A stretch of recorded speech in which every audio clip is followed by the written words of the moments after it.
Good morning to you all, friends. Lovely to have you sharing in this devotion this Monday morning. The mist is rolling in off the sea. All that is missing now perhaps is a big foghorn to remind us, and the ships out there on the high seas, that mist and fog can be dangerous if they come too close to the shore, hence the Danger Point lighthouse across the bay, which I can assure you, you won't be able to see in these conditions. As I said in the online service yesterday, Mariette and I have returned from Johannesburg, and rather than fly down, we decided to drive down, and what a pleasure that proved to be. It's been many, many years since I drove that long road. And in my mind, I've always associated the Cape Town Johannesburg road as long and boring and tiring, and put your head down and get there and just tough it out and arrive totally exhausted and thankful that terrible trip is behind you. Well, that's not how we found it. We decided that we would take a couple of days to do the trip, and what a gift that proved to be. Taking our time, enjoying things that we'd only experienced many years ago, slowing down, spending time together, being present to one another, being present to the beautiful, rugged landscape of the South African Karoo, stopping at places like Hanover and Richmond, Beaufort West, curious about turn-offs to Moordenaar, die Moordenaars Karoo, hoping one day perhaps to see a place like Merweville. Can't imagine what Merweville is like. Perhaps revisiting Sutherland. I went there some years ago, but just soaking in the amazing atmosphere of those places. Coming down to Maatjiesfontein, always enjoy Maatjiesfontein and the history of the place, and just soaking up something of the Victorian atmosphere of that curious and utterly fascinating waterhole and very striking hotel in the middle of nowhere.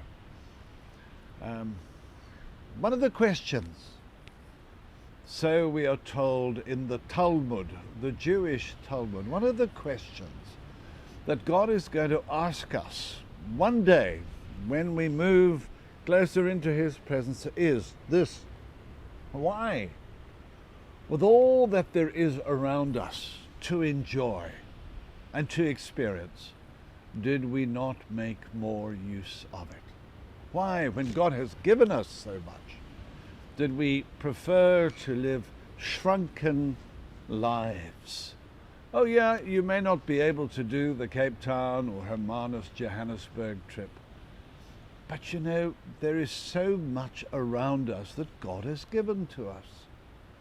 Now I understand these are days when people are nervous about going outside and doing things. You know, we dart to the mall and do what we have to do and get back ASAP. But we ought to spend time just enjoying the things that God has given to us. It costs very little to walk on the cliff path, except a little bit of energy and a little bit of get up and go, or up on Rotary Way, or in Fernkloof,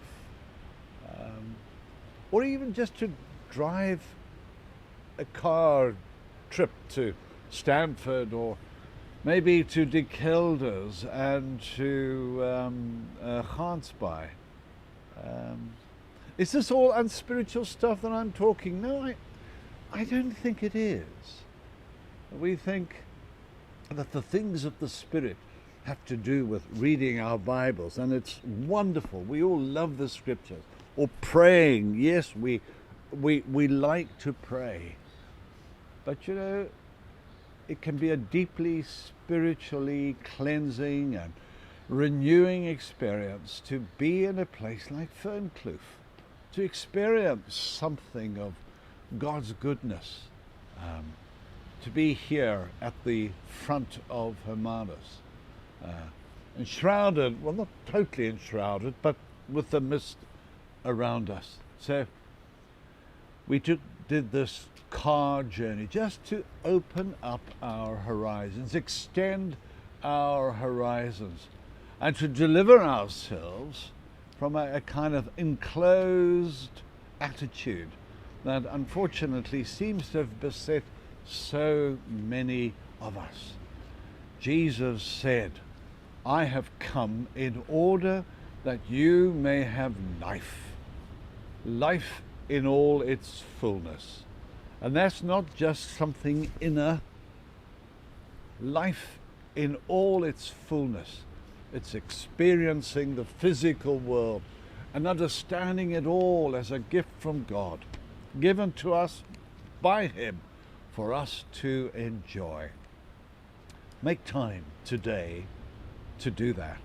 God be with you.